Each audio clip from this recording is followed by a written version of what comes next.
Bonjour, bienvenue dans cette nouvelle vidéo, je suis ravie de vous retrouver.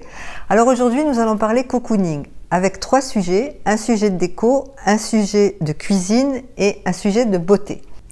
Cette période d'approche de l'hiver, c'est une période où on a envie de rester chez soi et on a envie d'être bien, d'être entouré de douceur et de chaleur, et c'est ce que nous allons voir tout au long de cette vidéo.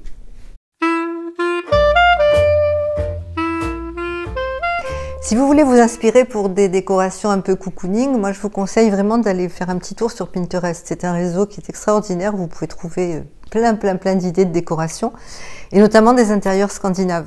En Suède par exemple, ils sont très concentrés sur leurs intérieurs, et j'aime beaucoup les tons, la tonalité qu'ils donnent à leurs intérieurs. Ce sont des tons de taupe, de beige, de crème, avec un petit peu de marron. C'est vraiment très reposant. Ce sont des tons apaisants et reposants.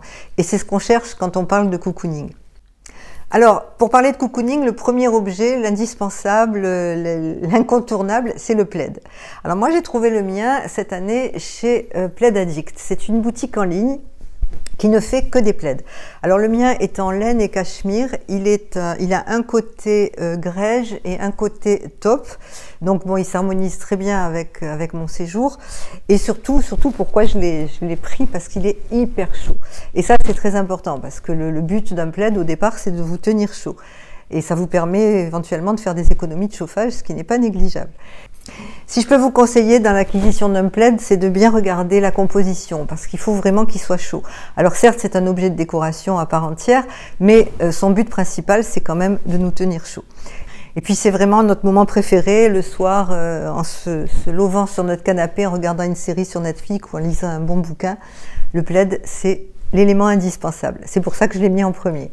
Le second objet indispensable, à mon sens, pour un intérieur cocooning, ce sont les bougies. Alors, moi la mienne, je l'ai depuis 2 ans, c'est une bougie Monsieur Wonderful, c'est la spécialité.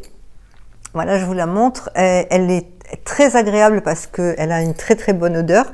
Et voyez, je l'ai depuis 2 ans et bon, je la fais brûler tous les soirs en hiver et elle a duré pas mal de temps.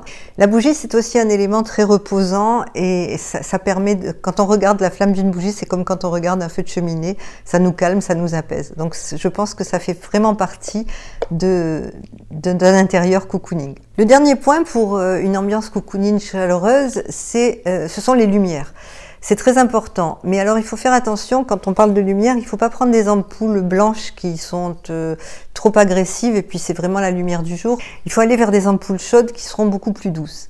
Récemment, j'ai découvert en faisant mon shopping de Noël des lampes sur pied chez Cocktail Scandinave. Je connaissais pas bien ce magasin, mais je trouve qu'ils ont de très jolies choses. Je vous en reparlerai la semaine prochaine dans une autre vidéo. Et j'ai découvert notamment ces lampes qui sont très modernes, qui sont très belles, avec une grosse ampoule, des ampoules jaunes donc qui donnent une ambiance très cocooning et très chaleureuse à la maison. La lampe fait 15 €, j'ai trouvé que c'était très raisonnable. Après il faut rajouter le prix de l'ampoule, je crois que c'est aux environs de 5 €.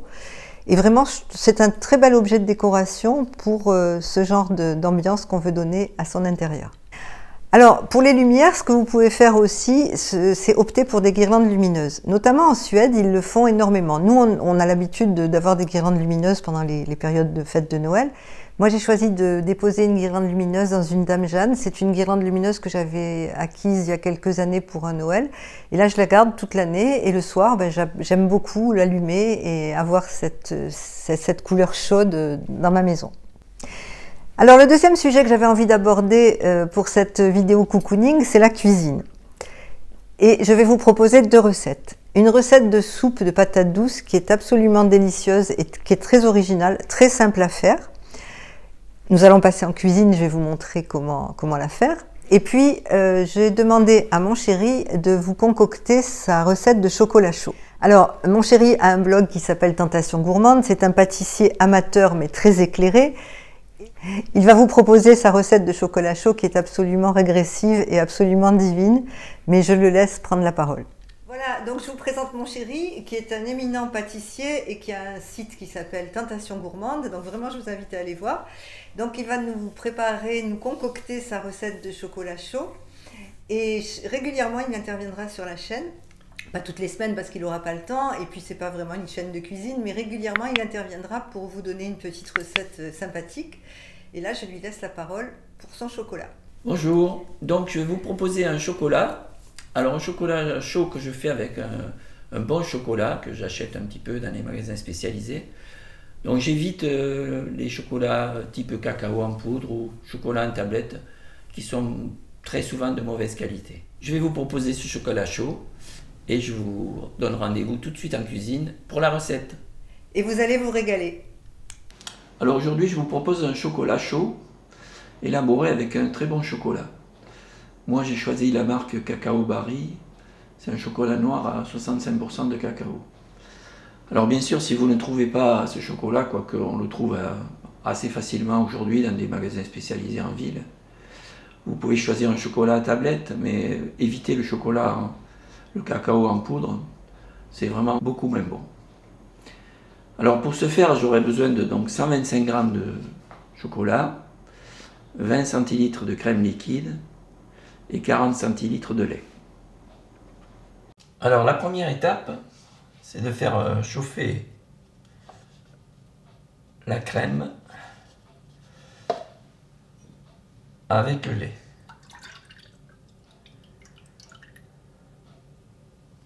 Là on porte à ébullition. Alors quand la préparation arrive à frémissement, on réduit la puissance du feu. Alors sur moi j'ai une plaque induction, donc ça va de 0 à 14, je mets sur 8. Et je rajoute le chocolat.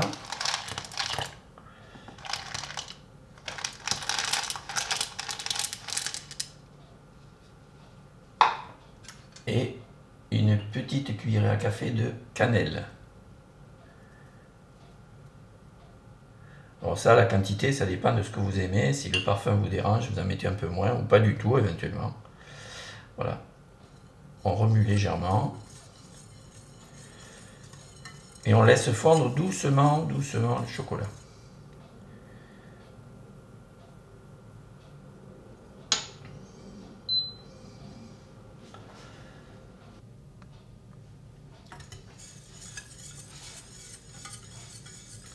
Alors selon que vous aimez le chocolat plus ou moins épais, là je l'ai fait relativement pas liquide mais légèrement crémeux, mais vous pouvez réduire la quantité de lait si vous l'aimez un peu plus épais. Donc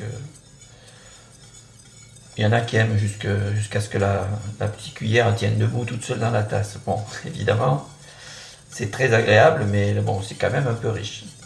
Donc là, à mon avis, il est à la consistance à peu près que je souhaitais obtenir. Voilà, donc là je constate que le chocolat est fondu. Et là je vais fouetter quelques secondes pour bien homogénéiser le mélange.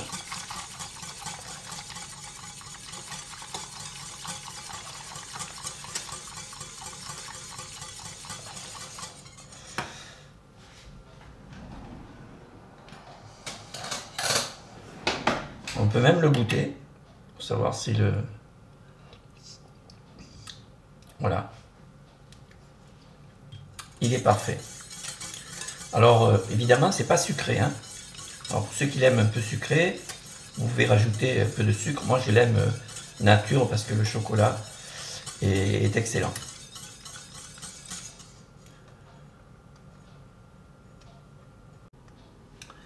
Bien voilà, le chocolat est terminé, il est bien onctueux, il est servi, prêt à déguster. Voilà, je vous souhaite une bonne dégustation et j'espère que cette recette assez simple à réaliser vous plaira. Merci, à très bientôt. Après le chocolat chaud, on va passer à quelque chose de beaucoup moins calorique et de beaucoup plus raisonnable, la soupe de patates douces, mais qui est aussi délicieuse et vous verrez, elle est très simple à faire. On passe tout de suite en cuisine. Voilà, donc on se retrouve dans ma cuisine. Alors, pour cette soupe réconfortante, vous allez avoir besoin d'une patate douce, puisque c'est la base, de 2 oignons, 2 tomates, d'un poireau, d'un petit morceau de gingembre, d'un bouillon cube, curcuma, poivre et sel. Alors, les tomates, moi, c'est les dernières tomates du jardin qui me restent. Donc, elles sont un peu abîmées, mais pour la soupe, ça ne pose pas de souci. Alors, ça, c'est le plus embêtant, ce que j'aime pas faire, c'est éplucher les oignons. Parce que ça me fait pleurer.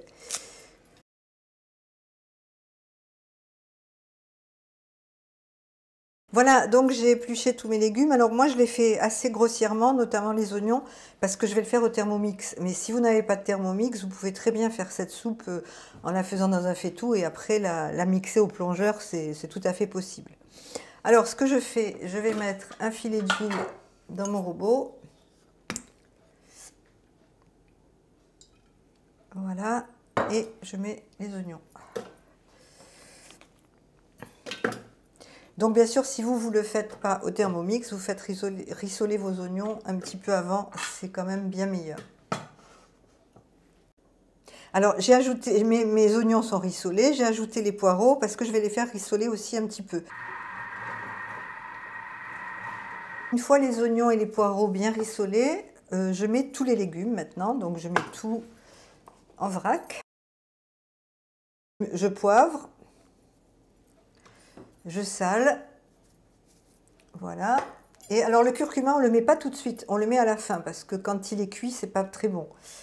Et je mets de l'eau à fleur de mes légumes, c'est-à-dire que au départ votre soupe elle va être un petit peu épaisse et vous pourrez rajouter de l'eau chaude après si vous en avez envie. Mais là, il faut vraiment pas en mettre trop. Donc je vais vous montrer. Voilà, je mets vraiment de l'eau à fleur de mes légumes. Et il ne reste plus qu'à faire cuire. Alors, si vous avez un Thermomix et si vous voulez faire cette soupe au Thermomix, je l'ai programmée pour 25 minutes, 100 degrés, et je l'ouvre à 1,5.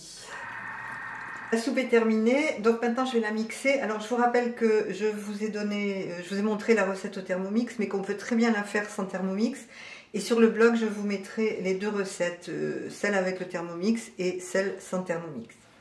Alors c'est parti pour le mixeur.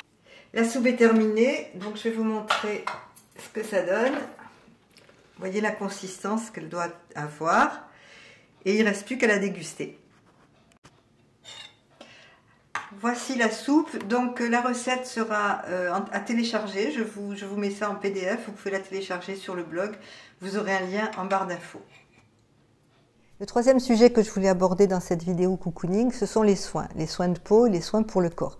Parce que c'est très important de nous occuper de nous et surtout à nos âges, c'est très bien maintenant de prendre le temps vraiment de nous occuper de nous. Je pense que si on veut cocooner, si je peux me permettre cette expression, s'occuper de soi, c'est aussi très important.